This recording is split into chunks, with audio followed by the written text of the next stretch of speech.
friend of mine runs a company in London who do fit out of offices. Nice. Right. So when you usually it's when they move into a new office. The previous people have just pulled everything off the walls and it's just an empty shell. Taking the light bulbs, that sort of pretty thing. much. Yeah. And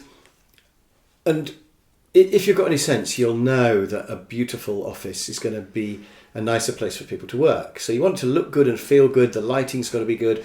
You might want it divided into different feeling areas, like a quiet area and a very clean, efficient area or whatever. And Pictures so of rainbows and dolphins. Could be inspirational pictures. Yeah. But whatever it is, he'll design it and fit it out, and there'll be kitchens, and he'll work out who needs to be near to who, and they are really good, and they do a beautiful job. And these are bespoke, aren't they? Really? Yes. Every office is different. It's project based, and it's bespoke. Yes. So, for example, they might decide that we're on 2 floors and we want the top floor to talk to the bottom floor. So we might put a staircase in right down the middle. Because if you put it at the end, people don't go round. But if you put it in the middle, and then you have a coffee machine at the bottom, so people come down and then they intermingle. And there's lots of subtleties with office design. Yeah. So what they consist of, as far as I can tell, is they have salespeople.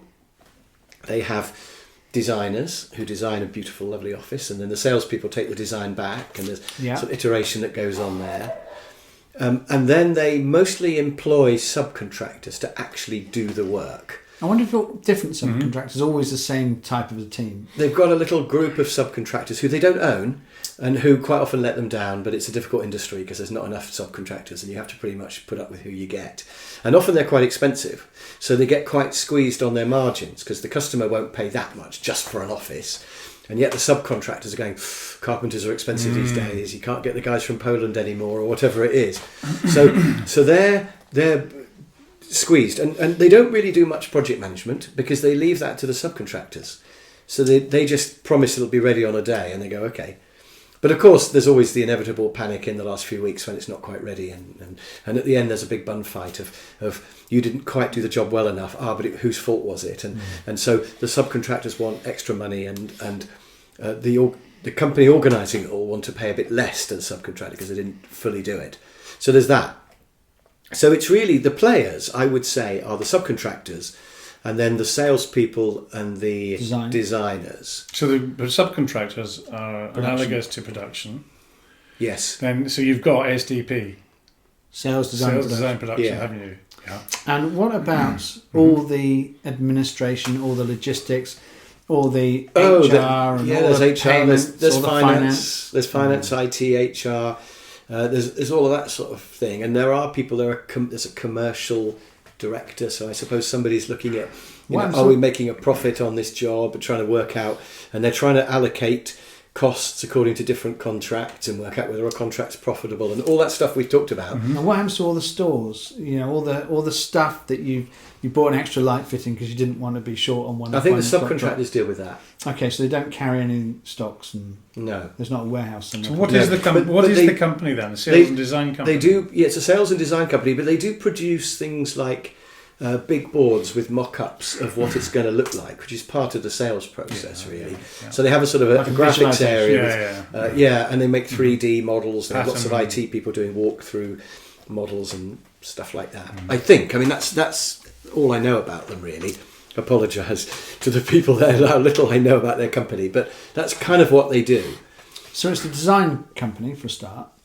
Yeah, it subcontracts a lot of the production. Mm-hmm. It feels as if you could give ownership of a project to one person and say, you can talk to the customer, do the selling, maybe sub in a bit of design work or whatever, or maybe the designer could do the selling and go and see the customer, and then that one designer could deal with the contractor, and it could be their job and they could be paid. So the profitability of each job could be apportioned down to maybe one designer, perhaps, is what I'm thinking. Do you think? Well, the interesting thing about it in terms of people, by far the largest number of people, and probably the value add is... They've got 90 people, by the way. 90? Yeah, and they've probably got about 10 projects on the go at any one time. And how many people do you think they subcontract to? So if you look at the army of subcontractors they use, then what do you think? Well, probably each of their 10 jobs they've got on the go could well have 50 people working on it. So that's 500 people. Coming and going at different times. Yeah. Electricians, carpenters. Glasgow School over there. Mm-hmm. Yeah, 500 people. 10 times 50, you say? Yeah, let's say. I'm totally guessing. Yeah. I may have got it wrong, but let's say, yeah. Yeah. So, you've got 90 in sales and design and administration and all of that. I doubt you have anywhere near of that 90. There's 10 who do the magic. Yes, the square root, we know Yeah, that. exactly. The square root are doing the magic. And I suppose what you're really looking for is that you want these square rooters, which is Price's law. Yeah. You need to look for them and isolate them out and cellularize them into, So each one of a them network. could run a contract. Well, again, it's... Do you know, the thing, you're trying to introduce flexibility into all. So I'd start with the question, is there a problem anywhere? Yes. They're not making any money. There you are. Well, that'll be a problem. Yeah. And they probably don't really know which things they make money on and which things they don't. now, hold on a minute. Do we embark And upon they're a carrying project? passengers as well, probably. Do we embark upon a project knowing we're not going to make money, or we go into every project thinking it'll be profitable and then not make money? I think it's the Do second we drop one. the ball, or we don't do it? We catch it. Is what I'm asking, really. By the way, there's a big marketing department as well, I forgot to mention. Yeah.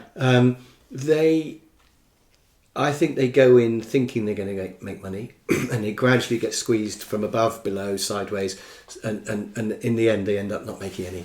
Okay. Because it turns out to be harder than they thought, and things change, prices change, inflation nibbles away, and in the end... So they're dealing with the unexpected every time, and they don't just say to themselves, "We'll put the prices up by 15% and then make 15% margin rather than nothing."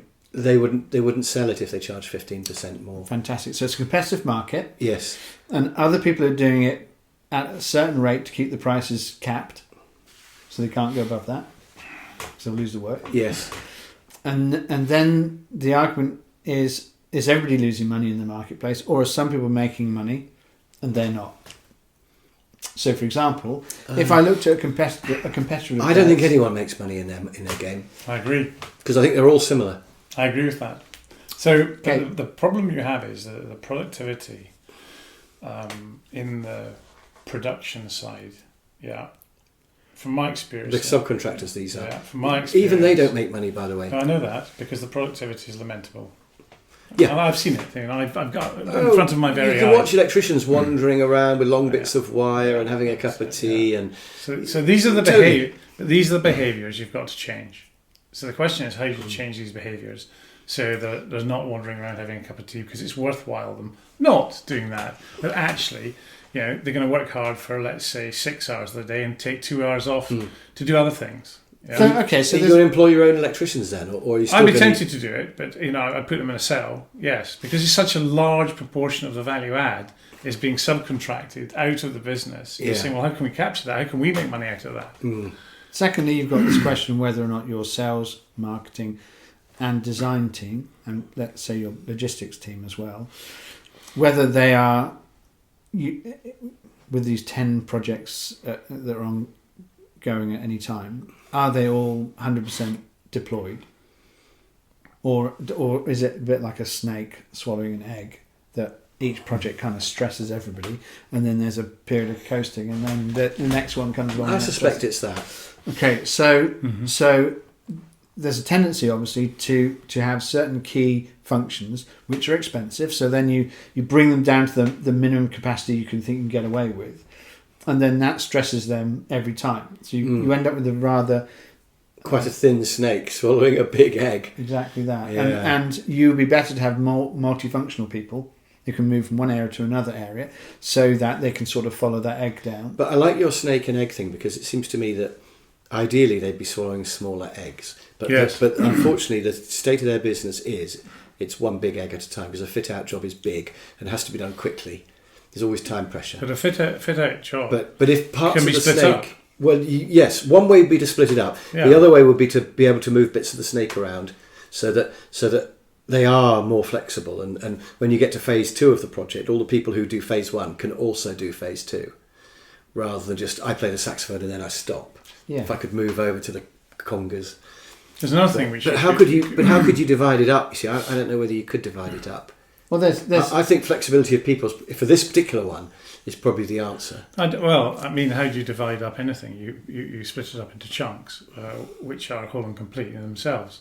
If you're doing a big office, then you can chunk it up into 10 small offices, let's say, or 10 areas where you can complete. So and then yes, have relatively small teams, multifunctional teams working on sales say design. the kitchen or the Let's say the kitchen or the conference room, Yeah. and you're building it from that. And say, well, this is the conference room team. They go in, hammer away, get everything sorted out, and then move so on. you wouldn't have carpenters doing the whole lot. Nope. You just say we're doing the kitchen. We have carpenters doing Yeah. just the kitchen. Well, you would have carpenters. That's interesting. So I'm gonna- Carpenters can paint, can't they? I mean, these are all boundaries in our head. Yeah. I mean, there's a whole lot of stuff that people can do. Whatever your team does, they would do Yeah, one small areas. Yes. But I'm going to say something different here. I'm going to say it's all right for you to speculate about what you might do in these situations, like that factory in Wales. Yeah. I'll never know. Yeah. But I would, if it was me, first place I would go is back through the history of the organisation. So to get to 90 people, they've clearly done well. Yeah. Right, fantastic. And my question is, are they doing exactly the same thing as they were doing previously, but the world around them has moved? Or have they had a series of problems which they've introduced solutions to, and over time the benefit of those solutions has sort of dwindled away? It's that. So where did they start from? In which case, I just recount back. Yeah. Well, I think it started with a couple of really clever guys. The guy who runs it is really, really clever. But of course, it's very hard to duplicate yourself. And I think he's got lots of people working with him who are quite clever. And some probably passengers as well. So I think it probably started with him and a couple of others. But he created these people. So in other words, yeah. he created these functions. Like, I don't like to do accounts. Well, let's get an accountant in. Yeah. Or I don't like to do sales. And it's hard to even know if the accountant's good or not because it's not what you do. So exactly. But I think he started with a couple of mates and they set up a little interior design business and said to people, we can fit out your conference room. And don't worry how big a project it is because we'll just subcontract the labour. Yeah, well, they probably started on quite small projects and it was probably great and they had pretty good control of everything. And it's gradually they're doing bigger and bigger jobs with more and more contractors. So how do you make a big project a small one? Yeah. So how do you wind it back? I'm fascinated by your idea of dividing it down into bits and Yeah. saying we'll have a separate team doing the conference room to doing the meeting room or the kitchen or whatever. That's how the Koreans built ships, wasn't it? And I know people will be going, yeah, but that won't be joined up. But it will, because you've got a design. And anyway, the kitchen and conference room don't need to be joined up. They're separate. But ultimately, The plumbing might be one job throughout, maybe. But even that doesn't have to be. No, the data might show you that its lack of joined upness is the problem currently. There's this idea that because there's a project manager, somehow it's all joined up by him or her, whereas in reality it may be as unjoined as it's ever been before in the history of the business. But hold on, it's joining is through the activities, the verbs, and not the nouns. So all I'm proposing is that you don't join it through the activities, whether it be the plumbing, the electrician, the design, dad man, the thing. And don't do it that way. Do it in chunks like that. Yeah. So do it as a noun. I think the design has to be joined up, the look of the whole thing. But when you actually do the building of it, you absolutely could just divide it up, couldn't you? But I think the design I don't see that. needs to sort of flow, and you have to I work remember out who's going to designing. go where. I was on I designed a frigate. I didn't do it personally, but when we, exactly, that's right. And I suppose the detail of the kitchen. I mean, having decided we're going to have a kitchen there. That's I mean, right. But once there could be then a kitchen. That's right. Person So you who have does everything: the designing and the building and the buying and the managing of the subcontractors and everything. Yeah. It could be fractalized down like that. So the bigger scheme might have to be looking at how it assembles together. So like a helicopter, you have to have some sort of general arrangement where the bits are brought together.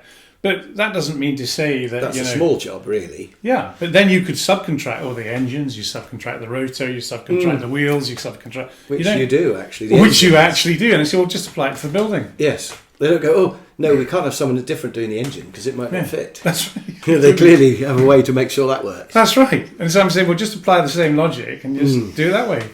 And what about having the kitchen designer being in charge of the team who installed it? I like that. Because at least he knows how it's supposed to be. Yeah. Or she. Yeah. They're going to know about the quality and... Yeah. And then in terms of holistic design over the whole installation, I'm not sure how difficult that would be in terms of design, because you get a bunch of designers together and sit them in the room for 10 minutes and I say, think it'd be quite simple. this is the Yeah. theme we're going to go for. Come back and you can collaboratively work so that you say, okay, we've got now. There might be an overarching colour scheme, let's say. Yeah. Let's or say, whatever. yeah. Mhm. Yeah. But even that nowadays, often offices have lots of variety, and they deliberately want it to not look uniform throughout. So Yeah. probably wouldn't be an issue. Discord, yeah. No, Yeah. but let's assume you did want to have it. Yeah, you could do it easily. I don't think that wouldn't be difficult in terms of No. designers working And together. I think you're right. I think the root of the problem is that they've sacrificed most of their control to these useless subcontractors. But I mean, and they've had to, and then they can't even micromanage them because the subcontractors go, no, we're doing this. So in the end, you can't even say to them, "Where's your Gantt chart?" You have to So- just let them get on with it, and you're at the mercy. Then you're a hostage to them. In my But your method would get round that because you'd be dealing with much smaller subcontractors in each area, or even doing it yourself. But I think what Julian's saying there, how about doing integrated teams? If you want to do it that way, and just have an integrated team, rather than having this subcontract. There's 500 people involved in this business's subcontract. Well, that's by far the biggest. They've got the power. Well, of course, because there's 500 and then there's 90 of you. Yes. So I said, well, wait a minute, this is not very balanced. And I said, well, why not create these multifunctional teams, if that's the way you choose to go, Yeah. with which you can further fractalize, so everybody does their bit within that. I said, well, it's not difficult. So, and that way you retain that value add Yes. I also think and the controls. I also think that the team of designers, I suspect from ages before, the whole project, each project they did, was contained in one person's head. Yeah. And as time has gone on, they've split it in various ways. And its failure to be in one person's head has allowed errors to creep in. They're going to have a lighting specialist now, for example, I bet. Yeah.